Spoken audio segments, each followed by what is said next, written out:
This video depicts the characteristics of professional football when it was still primarily a game just before the space age. Goalposts were affixed just shy of the goal line, which often caused major headaches. Newly acquired Giants quarterback Fran Tarkenton fired a bullet to Homer Jones. Notice the professional football goalpost on the end zone, then the college football goalpost located at the back of the end zone. There was no padding to cushion Jones's impact.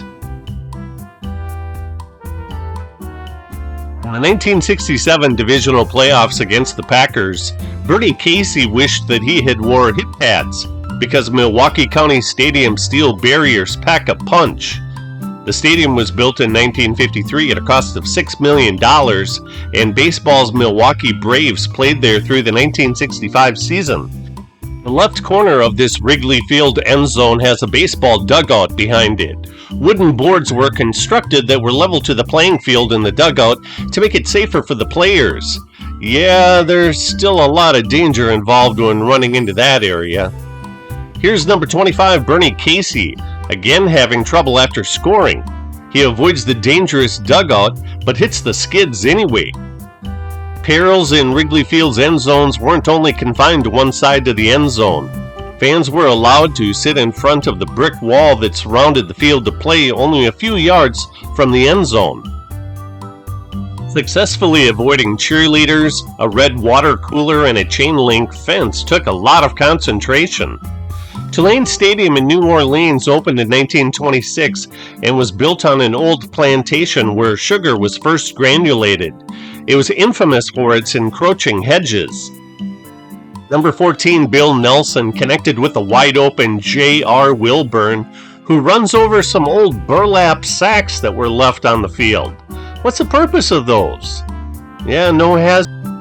Number 24 is Hall of Famer Lenny Moore, who was playing the last year of his 12-year NFL career in 1967. He scored 111 touchdowns and was greeted by standing fans. Speaking of fans being stationed on the field, I wonder why teams in the league allowed it, and how much did they pay? I know how much Jack Kincannon paid for this Chris Hamburger hit. A lot.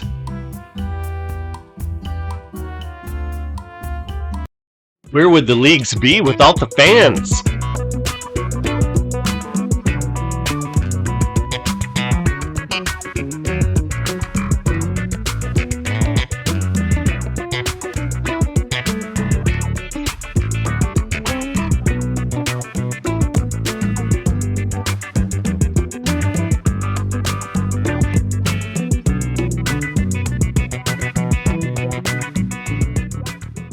At times, playing conditions left a lot to be desired in the 1960s.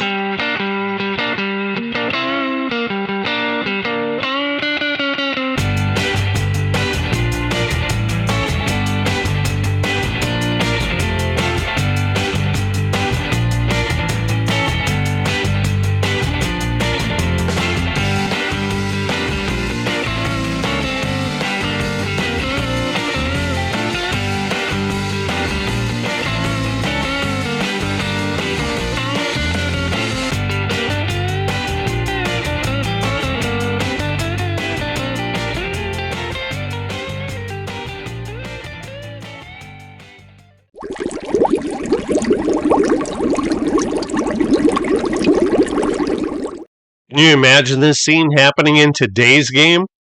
Yardage may be a little bit difficult to come by.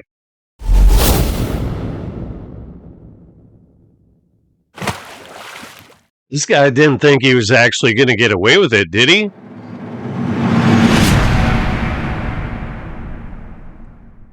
Vince Lombardi was a 180-pound guard at Fordham, where they played 3 0-0 ties against Pitt in 1935 through 1937.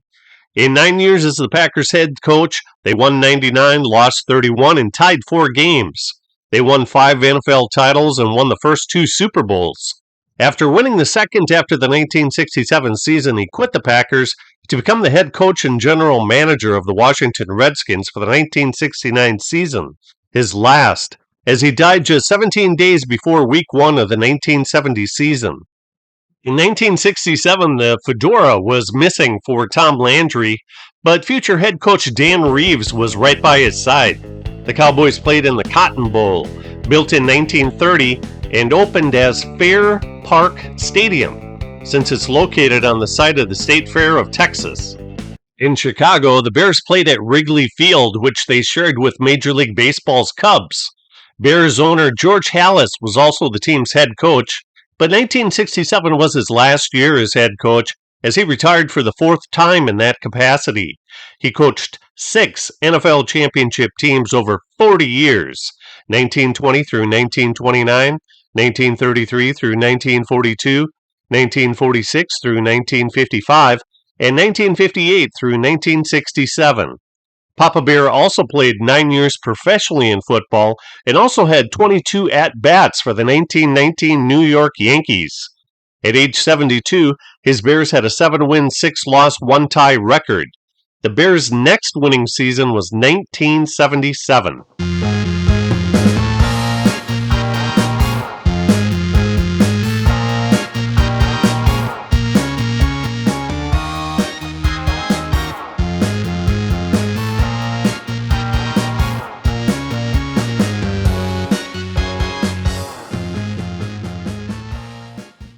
Bobby Joe Green's main claim to fame is being the last NFL player to play without a face mask.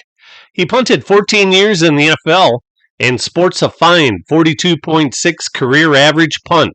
He had years of 47.0 and 46.5, but didn't make the Pro Bowl in either year. The last non-kicker to go without wearing a face mask is Hall of Fame receiver Tommy McDonald, shown here in 1967. And here in 1968, his final season. His 84 touchdown receptions at his retirement was second best all time.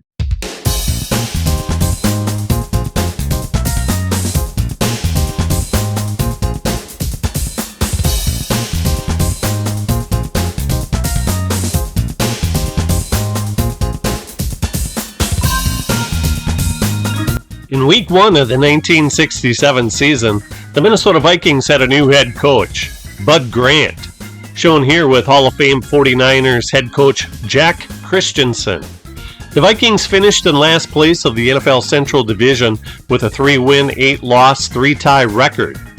Metropolitan Stadium's construction was completed in 1956 at a cost of $8.5 million.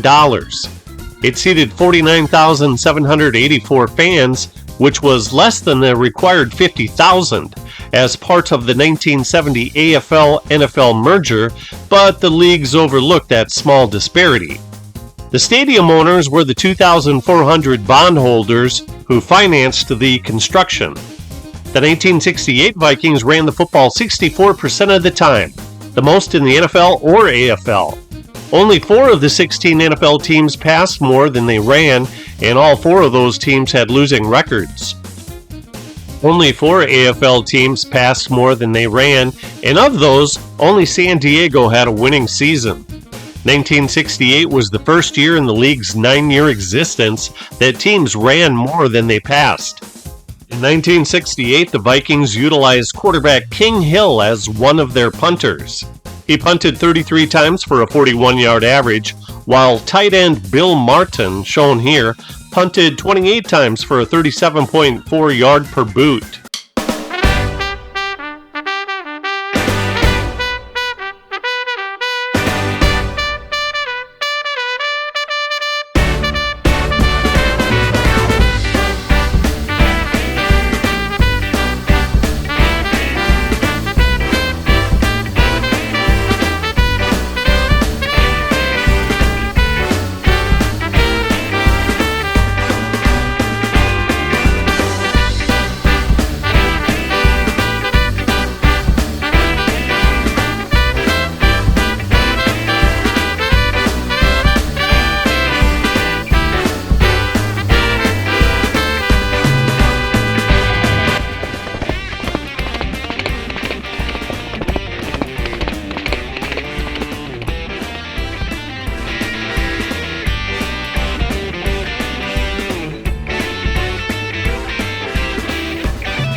Giants kicker Pete Gogolak was the first soccer-style kicker in the NFL.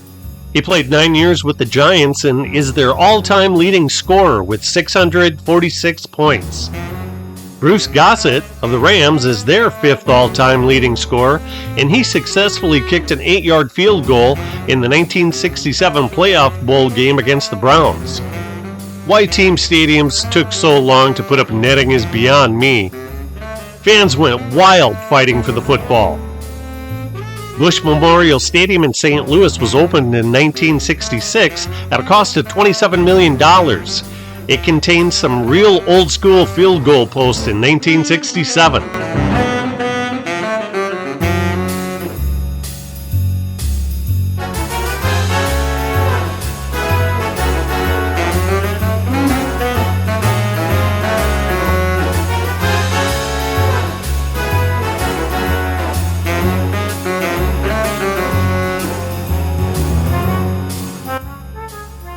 No seat in Lambeau Field's oval bowl was more than 250 feet from the playing surface.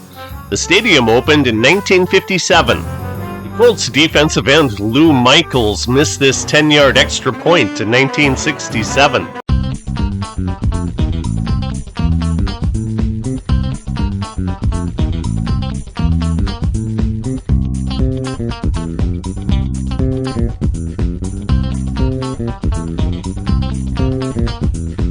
The Saints played the Rams in this 1967 preseason game at Anaheim Stadium. Running back Paul Hornung's injured neck caused him to retire during training camp. Check out the used car lot in the background of this 1967 preseason game. There's at least 3 cars back there. Other out-of-place items are the marching band that wide receiver Dave Williams was fortunate not to directly encounter, although he did traverse through swamp-like conditions.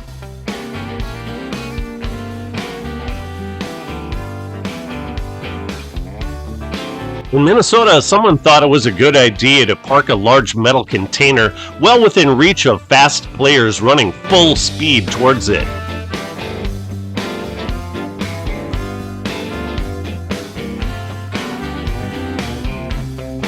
Miami's Orange Bowl opened in 1938 at a cost of $325,000. They added huge yard lines on the sidelines. That was a great idea. Check out these old scoreboards.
The Memorial Coliseum in Los Angeles was named in honor of those who died in World War I and was the site of the 1932 Olympic Games.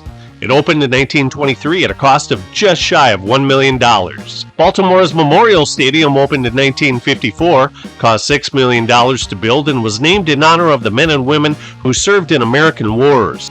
This 43-yard field goal by Fred Cox just made it over the crossbar. The Colts won 11 games, lost 1, and tied 2, yet didn't make the playoffs in 1967. The next year, they lost to the Jets in the Super Bowl. The Falcons were a second-year team in 1967 after winning 3 games the year before. They only won 1 game in 1967, but they bumped it up to 2 in 1968.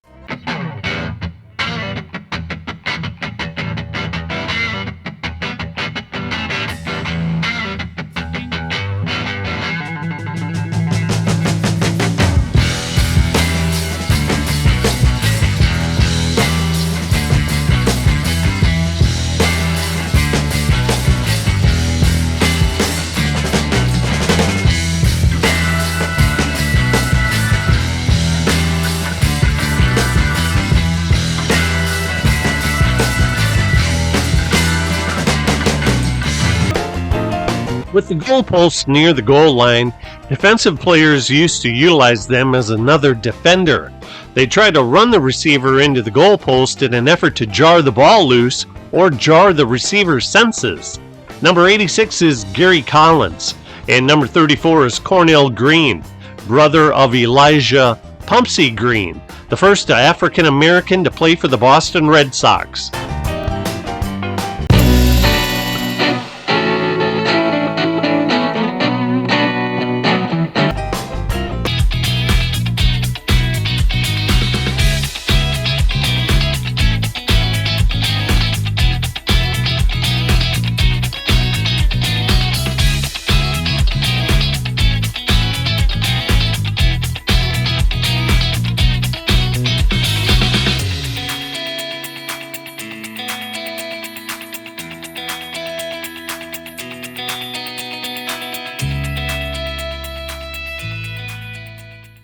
Franklin Field in Philadelphia was named after Penn University's founder, Benjamin Franklin.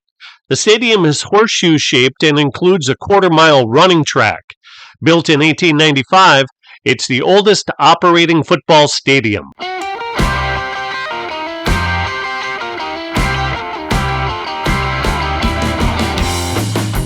Some of the footage in this video will most likely never happen again, like Dave Williams' attempted field goal block. Please like, share, and provide comments. As always, thank you for watching.